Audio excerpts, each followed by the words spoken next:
Optics and Optical Instruments, 6th part. Welcome back, students.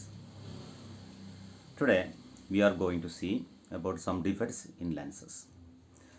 In the previous class we have already discussed about lenses, its refraction and some of its properties. ഇവിടെ നമ്മൾ ലെൻസിൻ്റെ ചില പോരായ്മകൾ, ന്യൂനതകൾ, കുറവുകളാണ് ഇവിടെ നമ്മൾ ചർച്ച ചെയ്യുന്നത്. ഇവിടെ ഒരു ലെൻസ് ഞാൻ വരച്ചിട്ടുണ്ട്. ലെൻസിൻ്റെ പ്രിൻസിപ്പൽ ആക്സിസ് ആണ് ഞാനിവിടെ ഡോട്ടഡ് ലൈൻസ് കൊണ്ട് സൂചിപ്പിച്ചിരിക്കുന്നത്. Paraxial ray means it's a ray coming parallel to the principal axis and very close to the principal axis. Such rays are known as paraxial rays. Parallel but very close to the principal axis. This type of ray is known as paraxial rays. ഇത് paraxial ray 2, ഇത് paraxial ray 1. These two rays means these two paraxial rays after refraction converge to a point on the principal axis. Okay.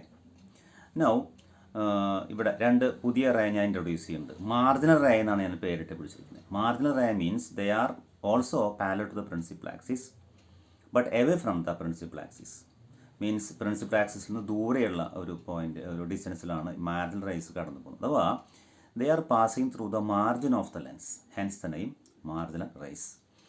അപ്പോൾ marginal ray 1, marginal ray 2, these two marginal rays after refraction converge to a point on the principal axis. നോക്കൂ, paraxial rays ഒരു പോയിന്റിൽ focus ചെയ്യുന്നു, marginal raise ലെൻസിന് സമീപത്തുള്ള മറ്റൊരു പോയിന്റിൽ converge ചെയ്യുന്നു. Means the image is blurred. അപ്പോൾ എല്ലാ റേസിനും ഒരു സിംഗിൾ പോയിന്റിലേക്ക് ഫോക്കസ് ചെയ്യാനുള്ള കഴിവില്ലായ്മയാണ് സത്യം പറഞ്ഞ സ്പെറിക്കൽ അബറേഷൻ. അതുകൊണ്ട് തന്നെ ഇങ്ങനെയുള്ളൊരു കേസിൽ ഇങ്ങനെയുള്ള ലെൻസിൽ കൂടെ നമ്മളൊരു വസ്തുവിൻ്റെ ഇമേജിനെ കാണാൻ ശ്രമിച്ചാൽ ബ്ലർഡായിട്ട് കാണാം, ക്ലിയർ ഇമേജ് കാണാൻ സാധിക്കില്ല.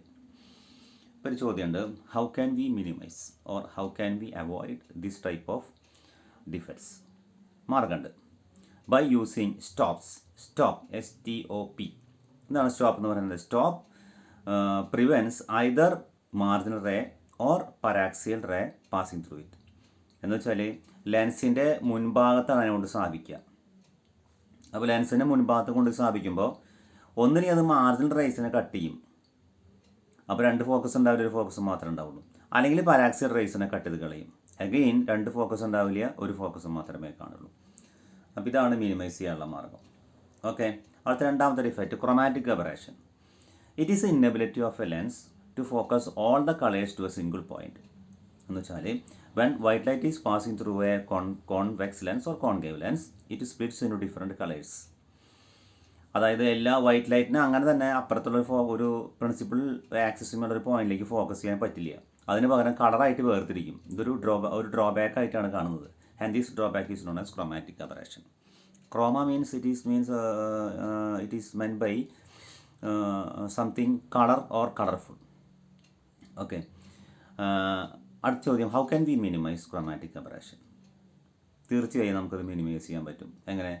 By using the combination of convex and concave lens of suitable focal lengths and suitable materials എന്നാണ് പറയുന്നത്.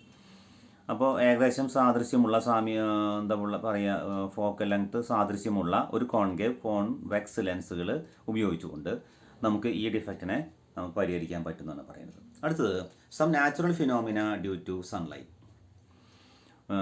സൂര്യപ്രകാശം കൊണ്ട് സംഭവിക്കാവുന്ന ചില പ്രകൃതിയാലുള്ള ചില ഫിനോമിനാസാണ് നമ്മൾ പറയാൻ പോകുന്നത്. ഉദാഹരണം സ്കാറ്ററിങ് ഓഫ് ലൈറ്റ്, അതുപോലെ blue colour of the sky, blue colour of ocean during sunrise and sunset, the reddish colour of sky.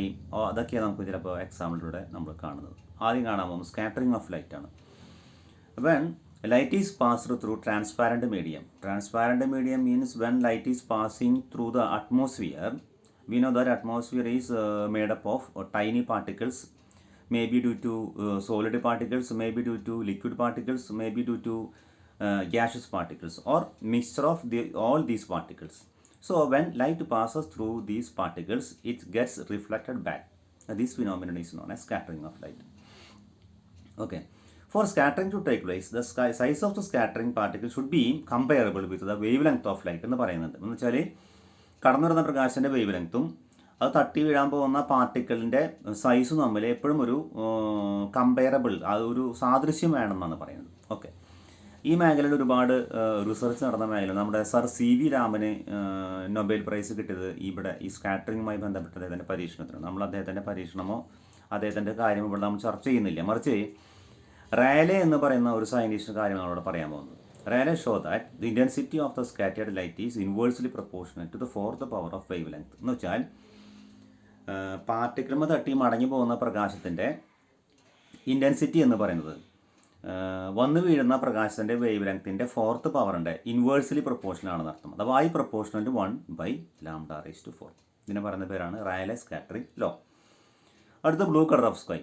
When white light is passing through the atmosphere, shorter wavelength region gets reflected back or scattered of. So the more wavelength region, that is red, yellow, orange region, അതിന് മാത്രമേ ഏറ്റവും കുറവ് scattering സംഭവിക്കുള്ളൂ. അപ്പോൾ shorter wavelength region full scatter ചെയ്തിട്ട് അറ്റ്മോസ്ഫിയറിൻ്റെ മുകൾ ഭാഗത്തേക്ക് പോയി. അപ്പോൾ ആ ഭാഗം നമുക്ക് ബ്ലൂ കളറിൽ കാണാം. അതായത് വയലറ്റ്, ഇൻഡിഗോ, ബ്ലൂ, ഈ കളേഴ്സാണ് കൂടുതൽ എൻ്റെ സ്കാറ്ററിങ് വിധേയമാവുന്നത്. സോ ഈ എല്ലാ കളേഴ്സിൻ്റെയും ഒരു കോമ്പിനേഷൻ കളർ, വയലറ്റ്, ഇൻഡിഗോ, ബ്ലൂവിൻ്റെ കോമ്പിനേഷൻ കളറാണ് നമ്മൾ അറ്റ്മോസ്ഫിയറിൽ ഇവിടെ ഈ ബ്ലൂ കളറിൽ കാണാനുള്ള കാരണം. അറ്റ്മോസ്ഫിയറിലല്ല, നമ്മൾ സ്കൈ ബ്ലൂ എന്നൊക്കെ പറയാനുള്ള കാരണം അങ്ങനെയാണ്. ഇത് തന്നെ മറ്റൊരു രീതിയിൽ പറയുന്നതാണ് reddish appearance of sun at sunrise and sunset. നമുക്കറിയാം സൂര്യാസ്തമയ സമയത്തും സൂര്യോദയ സമയത്തും മാത്രമേ സൂര്യൻ്റെ ചുവപ്പ് നിറത്തിൽ കാണാൻ പറ്റില്ല, നട്ടുച്ചയ്ക്ക് കാണാൻ പറ്റില്ല. അതിന് കാരണം ഈ സമയത്താണ് സൂര്യനിൽ നിന്ന് വരുന്ന റൈസ് ഭൂമിയിലേക്ക് കൂടുതൽ ഡിസ്റ്റൻസ് ട്രാവൽ ചെയ്യണം. അപ്പോൾ ഷോർട്ടർ വേവ് ലെങ്ത് റീജിയൻ ആയിട്ടുള്ള ബ്ലൂ, അതിൻ്റെ അനുബന്ധ കളറുകളൊക്കെ സ്കാറ്റർ ചെയ്ത് പോയി. ബാക്കി കൂടുതൽ വേവ് ലെങ്ത്തുള്ള യെല്ലോ, ഓറഞ്ച്, റെഡ് കളേഴ്സ് സ്കാറ്ററിങ്ങിനെ അതിജീവിച്ചുകൊണ്ട് ഭൂമിയിലേക്ക് എത്തും. അതുകൊണ്ട് ആ യെല്ലോ, ഓറഞ്ച്, റെഡ് കളറിൻ്റെ ഒരു കോമ്പിനേഷൻ കളറായിട്ടുള്ള ഒരു റെഡിഷ് ഓറഞ്ച് കളർ നമുക്ക് ഈ സൺറൈസ്, സൺസെറ്റ് സമയത്ത് കാണാനായിട്ട് സാധിക്കുന്നു. അടുത്ത റെയിൻബോ, മഴവില്ല്, മാരിവില്ല്. നമ്മൾ 7 ഡിഫറെൻറ്റ് കളേഴ്സിൽ റെയിൻബോ കാണാൻ പറ്റുന്നൊക്കെ നമ്മൾ പഠിച്ചിട്ടുണ്ട്. പക്ഷേ സത്യത്തിൽ അങ്ങനെ 7 ഡിഫറെൻറ്റ് കളേഴ്സിൽ റെയിൻബോ കാണാൻ പറ്റില്ല എന്നാണ് സയൻസ് പറയുന്നത്. ഇനി എന്താണ് റെയിൻബോ? എപ്പോഴാണ് റെയിൻബോ സംഭവിക്കുക? സൂര്യോദയം, അതായത് രാവിലെയും വൈകുന്നേരം മാത്രമേ നമുക്ക് റെയിൻബോ കാണാൻ പറ്റൂ. നട്ടുച്ചയ്ക്ക് റെയിൻബോ ഉണ്ടാവില്ല, ഒന്നാമത്തെ പ്രത്യേകത. 2, എല്ലാ ദിവസവും രാവിലെയും എല്ലാ ദിവസവും വൈകുന്നേരം റെയിൻബോ കാണാൻ പറ്റും? ഒരിക്കലുമില്ല. മഴയ്ക്ക് തൊട്ട് മുൻപോ തൊട്ട് ശേഷമോ, അതായത് അറ്റ്മോസ്ഫിയറിൽ മോയ്സ്റ്റ് പാർട്ടിക്കിൾ അഥവാ റെയിൻ ഡ്രോപ്സിൻ്റെ പ്രസൻസ് ഉണ്ടാവണം. ഇതാണ് രണ്ടാമത്തെ കണ്ടീഷൻ. 3, രാവിലെ റെയിൻബോ കാണുന്നത് പടിഞ്ഞാറും വൈകുന്നേരം റെയിൻബോ കാണുന്നത് കിഴക്കുമായിരിക്കും. ഈ 3 പ്രത്യേക റെയിൻബോസിനുണ്ട്. ഇനി 2 തരം റെയിൻബോ നമുക്ക് പഠിക്കാറുണ്ട്. 1 primary rainbow, 2 secondary rainbow. Primary rainbow ഒരു കടന്നു വരുന്ന ഒരു സൂര്യൻ്റെ പ്രകാശം ഇവിടെ വെച്ച് റിഫ്രാക്ഷൻ വിധേയമാവുന്നു. ഈ പോയിന്റിൽ വെച്ച് ടോട്ടൽ ഇൻറ്റേർണൽ റിഫ്ലക്ഷൻ, ഇവിടെ വെച്ച് വീണ്ടും റിഫ്രാക്ഷൻ. അപ്പോൾ 2 റിഫ്രാക്ഷൻ ഒരു ടോട്ടൽ ഇൻറ്റേർണൽ റിഫ്ലക്ഷൻ വിധേയമായിട്ട് ഇവിടെ ഡിഫറെൻറ്റ് കളേഴ്സ്, ഇവിടെ വയലറ്റും ഇവിടെ റെഡും വരുന്നു. ഇതിനിടയ്ക്ക് ബാക്കിയുള്ള കളേഴ്സുകളെല്ലാം അറേഞ്ച്ഡാണ്. മറ്റൊരു വാട്ടർ ഡ്രോപ്പുമേ ഇതേപോലെ ഒരു white light, refraction, total internal reflection, again refraction, ആ വയലറ്റ് കടന്നു വരും. ഇവിടെ നിന്ന് വരുന്ന ഒബ്സർവർക്ക് പ്രൈമറി റെയിൻബോ ആണ് കാണുന്നതെങ്കിൽ റെയിൻബോയുടെ മോൾഭാഗത്ത് ചുവപ്പ് കളറും അടിഭാഗത്ത് വയലറ്റും കാണുന്ന രീതിയിൽ അത്തരം റെയിൻബോനെ പറയുന്ന പേരാണ് പ്രൈമറി റെയിൻബോ. ഔട്ടർ സൈഡിൽ റെഡ് കളർ, ഇന്നർ സൈഡിൽ വയലറ്റ്, അതാണ് പ്രൈമറി റെയിൻബോ എന്ന് പറയുന്നത്. സെക്കൻഡറി റെയിൻബോ 2 പ്രത്യേകതയുണ്ട്.